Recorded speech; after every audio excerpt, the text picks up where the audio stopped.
Amazon web services पे काम कैसे करते हैं? किस तरह से आप अमेज़ॉन के ऊपर लॉगिन करते हो और कौन-सा डैशबोर्ड आपके पास ओपन होता है? कौन-सी सर्विसेज को आपने एक्सेस करना है? वो सर्विसेज किस मेन्यू ऑप्शन में पड़ी हैं? किस रीजन पे जाना है? अगर ये सारे सवाल आपके दिमाग में हैं, तो ये वीडियो आपके लिए है एंड इस वीडियो में मैं आपको एक कंप्लीट वॉक थ्रू दूँगा। आप कैसे AWS कंसोल के ऊपर लॉगिन करते हैं अकाउंट बनाने के बाद और कौन-कौन सी ऑप्शंस आपको उस डैशबोर्ड के अंदर मिलती हैं। तो चलिए शुरू करते हैं। स्क्रीन पे मूव होते हैं and if you look at the screen, यहाँ पे मैंने aws.amazon.com ओपन किया हुआ है and this opens me a very beautiful web page जहाँ पे इन्होंने AWS सर्विसेज के बारे में कुछ डिटेल्स दी हुई हैं। There are many use cases and there are many different kind of stories जो कि ये AWS के पेज के ऊपर डालते हैं। सो आपको बहुत ज़्यादा डिस्ट्रैक्ट नहीं होना है। You can go to sign in to console अगर आपने ऑलरेडी एक अकाउंट बनाया हुआ है एंड और otherwise you can click on create account and उसके लिए 5-6 स्टेप्स हैं जो कि आप मेरी दूसरी वीडियो में देख सकते हो। So at this point of time मेरे पास ऑलरेडी एक अकाउंट बना हुआ है, तो मैं क्विकली साइन इन कंसोल पे जाऊंगा। नाउ जब आप साइन इन कंसोल पे जाते हो, there are 2 options that you get to log in with. या तो आप रूट अकाउंट से लॉग इन करते हो या आप एक IAM अकाउंट से लॉग इन करते हो। इट्स ऑलवेज रिकमेंडेड कि आप इंस्टेड ऑफ रूट अकाउंट जो कि आपके ईमेल एड्रेस से लॉग इन होता है, उसकी बजाय आप एक IAM यूजर अकाउंट से लॉग इन करें, जहां पे कि आपको एक स्पेसिफिक यूजर के अंडर बहुत ही रिस्ट्रिक्टेड एनवायरनमेंट में आप उसको वर्कआउट कर सकते हो। IAM यूजर जो है वो एक अकाउंट आईडी के साथ एसोसिएटेड होते हैं या अकाउंट नंबर के साथ एसोसिएटेड होते हैं, तो आपको वो नंबर या अकाउंट आईडी या अकाउंट एलियस पता होना चाहिए। So as soon as you use IAM user, which is a more secure way to connect to the AWS, उसके बारे में मैंने एक और वीडियो में ऑलरेडी एक्सप्लेन किया हुआ है, that you can go and watch in my list।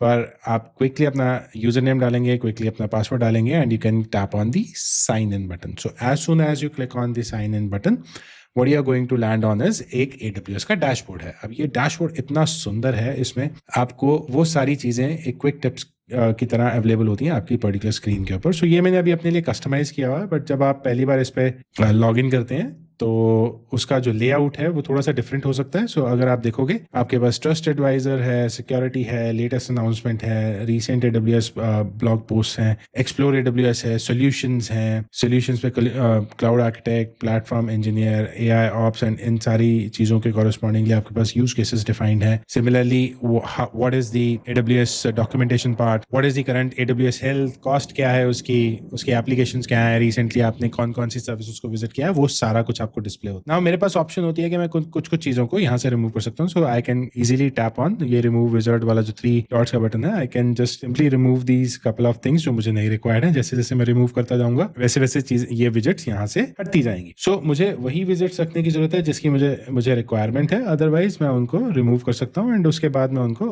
Properly align भी कर सकता हूँ by just dragging and dropping at them at different places. So this is a very simple form of the dashboard. So मुझे सिर्फ ये 3 ही चीजें required है, तो मैं इन 3 चीजों को रखता हूँ। अगर मैं एप्लीकेशंस को भी हटाना चाहूँ और इस कॉस्ट एंड यूजेज को ऊपर लेके आना चाहूँ तो मैं वो यहाँ पे रख सकता हूँ। एंड अगर मुझे कोई विजिट ऐड करनी है तो वो सारे के सारे विजिट्स मेरे यहाँ पे साइड बार में ऐड विजिट पे क्लिक करने पे आ जाएंगे। नाउ ये तो थी डैशबोर्ड पे जो डिस्प्ले होता है। इसके अलावा there are couple of more places. सबसे ऊपर अगर आप टॉप पे देखोगे एक ब्लैक बार है। इस ब्लैक बार के अंदर बहुत सारे डिफरेंट ऑप्शंस हैं। सो जब आप ब्लैक बार के ऊपर टैप करना शुरू करते हो तो you have these menu option जहाँ पे आपको डिफरेंट कैटेगरी ऑफ सर्विसेज जो है वो लिस्टेड है। सो ये एक मेन मेन्यू है जहाँ पे आपकी जो भी AWS की सर्विसेज है वो सारी की सारी सर्विसेज लिस्टेड है। चाहे वो EC2 है, चाहे वो Lambda सर्विस है, चाहे वो बकेट S3 बकेट सर्विस है, चाहे वो आपकी फाइल स्टोरेज सर्विस है, चाहे वो डेटाबेस सर्विस है, चाहे वो AI की SageMaker सर्विस है, वो सारी की सारी यहाँ लिस्टेड होंगी और उनकी कैटेगरीज में है। So if you tap on any of the category, आपको कैटेगरी पे टैप करते ही उसके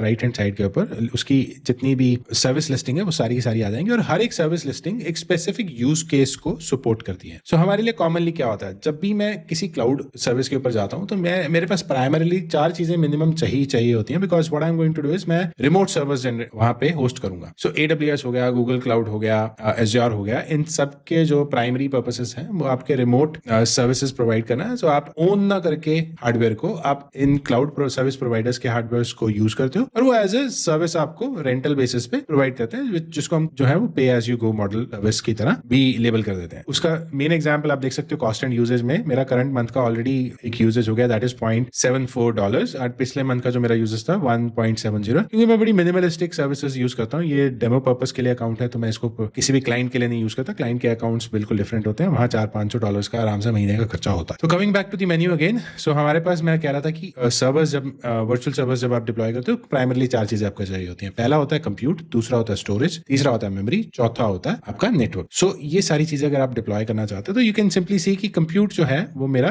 EC2 की मोस्ट कॉमन सर्विस यूज होती है। इसी तरह से जब मैं नेटवर्क की बात करता हूँ, वो network and content delivery part में आता है, एंड वहां पे जो मेन सर्विस होती है आपके पास VPC सबसे शुरू में आप यूज करते हो। एंड इसके अलावा जो आपकी स्टोरेज सर्विसेज हैं वो आपके सबसे नीचे स्टोरेज कैटेगरी है, उसमें EFS है, FSX है, S3 है और AWS बैकअप्स हैं। ये सारी आपकी सर्विसेज आपके पास लिस्टिंग में आ जाती है, और जो कंप्यूट है उसी के अंदर आपकी प्राइमरी मेमोरी सर्विसेज भी आ जाती हैं, जैसे जो कि आपके इंस्टेंसेस के साथ कोरिलेट होती हैं। इसके अलावा अगर आपको कंटेनर सर्विस चाहिए, आपको कस्टमर एनेबलमेंट टूल्स चाहिए, डेटाबेस टूल्स चाहिए, यहाँ पे आप देख सकते हो डिफरेंट तरह के RDS और NoSQL डेटाबेसेस हैं। सिक्योरिटी एंड आइडेंटिटी चाहिए, बिकॉज सिक्योरिटी एंड आइडेंटिटी बहुत मेजर चीज आती है, बिकॉज अगर आपको यूजर्स क्रिएट करने हैं, that is where you can create. So इसमें आपके पास सबसे मेन जो सर्विस होती है वो IAM सर्विस होती है। So these are some of the things जिनको आप कैटेगोरिकली देख सकते हो कि कहाँ पे एग्जिस्ट करते हैं। अपार्ट फ्रॉम दिस, आप यहाँ पे भी ऊपर देख सकते हो एक सर्च बार है आपके पास। सो अगर आप सर्च में कुछ टाइप करते हैं, जैसे मैं EC2 टाइप करता हूँ, तो ये मेरे को उसके कॉरेस्पॉन्डिंग कुछ रिजल्ट शो कर देता है। सो कैटेगरीज हैं, अगेन सर्विस की कैटेगरी में EC2 है, EC2 इमेज बिल्डर है, रिसाइकिल बिन है, फीचर्स में EC2 इंस्टेंस है, EC2 resource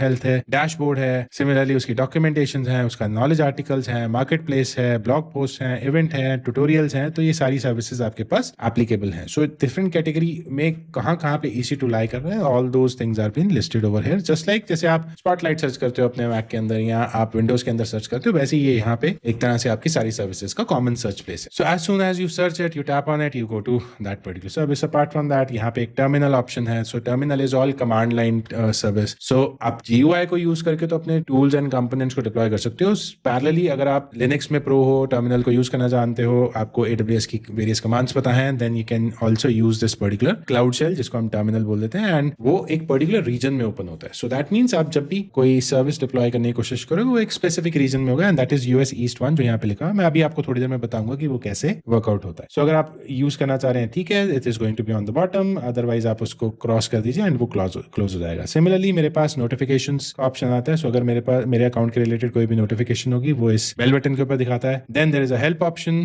then there is a settings option. So you can do a dark mode, light mode, right, default browser mode, वो सारा कुछ आप इसमें सेट कर सकते हो, एंड लैंग्वेज भी आप इसमें सेटअप कर सकते हो। नाउ एक सबसे इंपॉर्टेंट चीज जो आपके पास आती है वो आती है region. If you look carefully in this list, आपके पास United States, Asia Pacific, Canada, Europe, Middle East, South America, ये सारे रीजन्स दिखा रहा है। ये क्विक रीजन्स हैं जो आपके अकाउंट के अंदर एनेबल्ड होंगे। इसके अलावा भी आपके पास रीजन्स की एक बहुत स्पेसिफिक फुल फ्लेज लिस्ट है, and if you tap on it, you will be able to see all the region list. और यहाँ पे जो जो आपके लिए एनेबल्ड हैं, जो जो डिसेबल्ड हैं, वो आपके सारे के सारे विजिबल होंगे। सो लेट्स से Africa is not at all required. अगर मैं उसको एनेबल करना चाहूँ, मैं इजीली एनेबल कर सकता हूँ। किसी एक पर्टिकुलर रीजन को डिसेबल करना चाहूँ, वो डिसेबल कर सकता हूँ based on what my service requirement is. मैं किस रीजन के यूजर्स को सर्व कर रहा हूँ अपनी एप्लीकेशंस में, तो ये उसके स्पेसिफिक होता है। सो एक मैं सिंपल सा एग्जांपल देता हूँ। लेट्स से मैं एक वेबसाइट रन करता हूँ, ई-कॉमर्स वेबसाइट, एंड मैं इंडियन यूजर्स को कैटर कर रहा हूँ। तो क्या मैं अपनी वेबसाइट US में होस्ट करूंगा? बिल्कुल नहीं, मैं अपनी वेबसाइट इंडिया में होस्ट करूंगा ताकि लेटेंसी कम से कम। वेयर एज मेरी ई-कॉमर्स मार्केट अगर अफ्रीका रीजन को करती है कैटर, तो आई विल लुक केयरफुली कि मुझे किस एरिया ऑफ अफ्रीका या किस एरिया ऑफ यूरोप में मुझे उस पर्टिकुलर वेबसाइट को होस्ट करना है। तो मैं उन रीजन्स को इनेबल करके उसको चूज करूंगा और उसको यूटिलाइज करूंगा। सो चूज करने का बहुत सिंपल सा तरीका है। You just simply let me bring you back to the main dashboard. So मैं AWS आइकन पे टैप करूंगा और मैं वापस डैशबोर्ड पे आ गया। सो राइट नाउ अगर आप देखोगे, मेरे पास US यूनाइटेड स्टेट्स का नॉर्थ वर्जीनिया रीजन, जिसको कि हम बोलते हैं US East 1, वो सिलेक्टेड है। अगर मैं चाहूँ एशिया पैसिफिक में, तो मैं मुंबई रीजन को भी सिलेक्ट कर सकता हूँ। एंड राइट नाउ आप देख सकते हो कि उस मुंबई रीजन में मेरे पास कुछ पर्टिकुलर सर्विसेज शायद ऑन होंगी, तो उसके कॉरेस्पॉन्डिंगली जो भी मेरे पास इन्फॉर्मेशन है वो डिस्प्ले हो जाएगी। Similarly you can go to Canada region, you can go to Europe region, depending upon where you want to deploy your services. So आपके पास डिफरेंट ऑप्शंस हैं जहां पे आप इनको डिप्लॉय कर सकते हो। अगर आपको देखना है कौन से रीजन में क्या अवेलेबिलिटीज हैं, किस लोकेशन पे वो लाई करते हैं, तो आप सिंपली जाइए AWS इंफ्रास्ट्रक्चर सर्च करिए एंड देन यहाँ पे आपके पास वो सारे के सारे रीजन जो हैं वो डिस्प्ले हो जाएंगे। So let's say North America में मेरे पास Canada central, then US east that is North Virginia, then मेरे पास US ईस्ट ओहायो, मेरे पास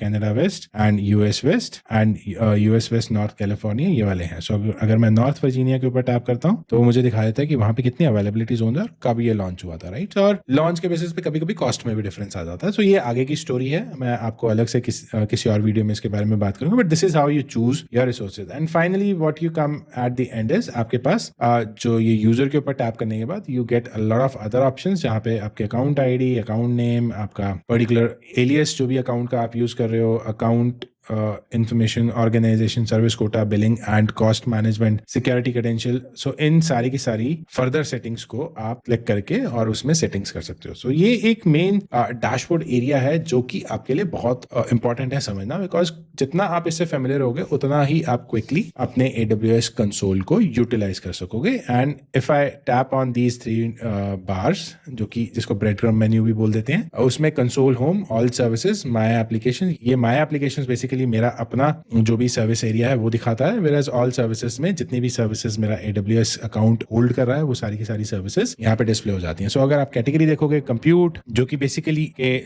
मैनेज या अनमैनेज सर्वर्स को डिफाइन करता है, containers, then storage, then database, then migration services, then आपके पास networking and content delivery, developer tools and so on. So you can see कि आपके पास बहुत सारी सर्विसेज अवेलेबल हैं। अगर आप किसी भी एक सर्विस के ऊपर टैप करोगे ये आपको उस सर्विस के स्पेसिफिक डैशबोर्ड पे ले जाएगा। So this is what is a very basic demonstration of AWS console, जहां पे आपकी सारी सर्विसेज लिस्टिंग है and you can customise it as per your requirement. So I hope this makes some sense to you. तो यहाँ पे हम इस वीडियो को एंड करते हैं। आई थिंक ये थोड़ी लंबी भी हो गई है। अगर आपको ये वीडियो अच्छी लगी हो, please like and share this video with your fellow friends. उसके अलावा आपने अगर अभी तक सब्सक्राइब नहीं किया चैनल को तो please subscribe the channel. And अगर आप मेरी लर्निंग कम्युनिटी को ज्वाइन करना चाहते हो तो hop on to https://social.anupinder.com/learn-AWS link, ये आपको मेरी व्हाट्सएप कम्युनिटी पे ले जाएगा एंड आप वहां जाकर मेरी कम्युनिटी को सब्सक्राइब कर सकते हो, जहां पे मैं इन्फॉर्मेशन रिलेटेड टू क्लाउड और डेवऑप्स के regarding I keep on posting. So this is where we stand right now. So I hope आपको डैशबोर्ड के बारे में सब पता लग गया होगा। अगर आपको नहीं लगा प्लीज कमेंट में बताइए आपको क्या और जानना है, मैं उसके बारे में और वीडियोस आपके लिए बनाऊंगा एंड आपके फीडबैक के बेसिस पे ही ये लूप हम कंटिन्यू करते रहेंगे। Till the next video, thank you very much for watching and you can C for more videos in the playlist. Thank you very much.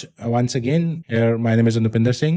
I am a software engineer turned university professor and now a technical trainer. Signing off till the next video comes in. Bye-bye.